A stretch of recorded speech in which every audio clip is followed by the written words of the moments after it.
Hello and welcome to episode 4 of our Smash series. In this episode, we are going to be taking a look at how to use the smash effectively in singles. So we're starting with positioning, and when do we hit an effective smash in singles? Well, we've got to look at the depth of that lift that our opponents hit. What we sometimes see, Dean, is a really good lift from our opponent and players smashing from all the way here, back of the court. Two issues with that. One, it's going to make your smash less effective because it's got a longer distance to travel. But two, if that opponent gets it back, and bearing in mind it is a weaker smash now because you've hit it from the back, you've got a much longer distance to cover and get that next shot. And most likely you're going to end up lifting and giving away that opportunity. So I'm sure some of you out there are thinking, so do we never smash when we're in the back tram lines?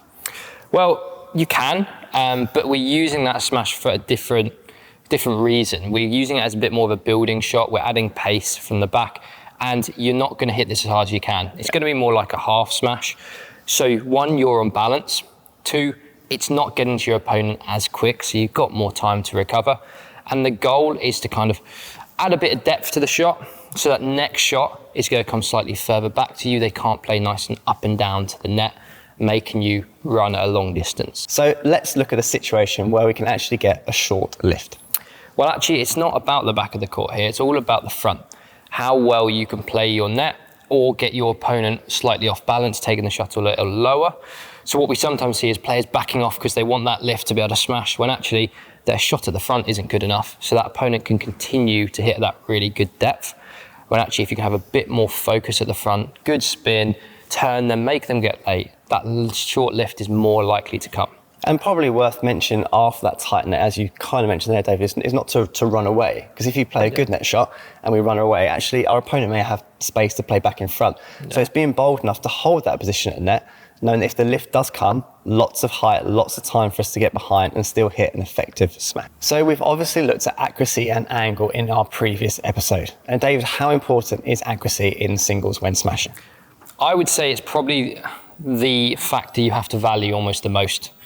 Mainly because you are covering the whole court. So if you're hitting a hard smash that's maybe coming slightly into court, or slightly high, I think a singles player would love that every day because they can easily cross block you and make you run the longest distance.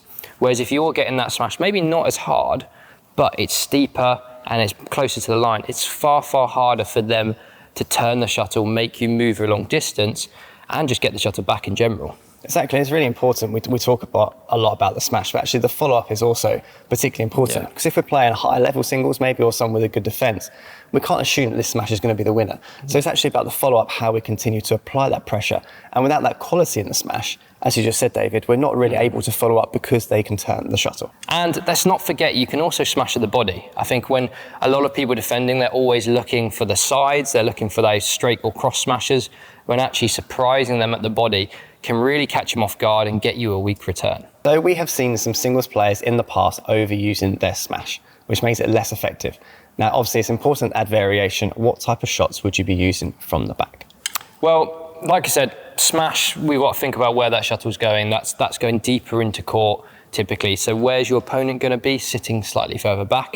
That opens up the front a bit more. And that opens up our slices, our slower drops, anything that can bring them forward or utilise that space at the front. It's really, really important to make your opponent guess. I think we can make our opponent's defence look really good if we're really obvious.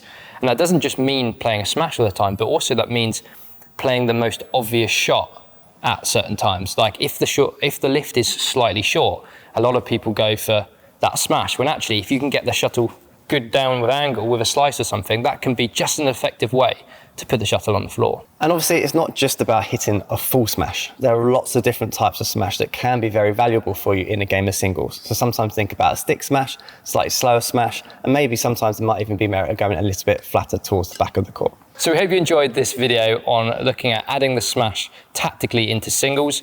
We started by looking at when to smash depending on the depth of the lift. Number 2 was valuing the placement of your smash. And number 3 is looking at using variation to make your attack even more effective. And make sure you subscribe to our channel so you don't miss out on episode 5, which is about how to smash effectively in doubles.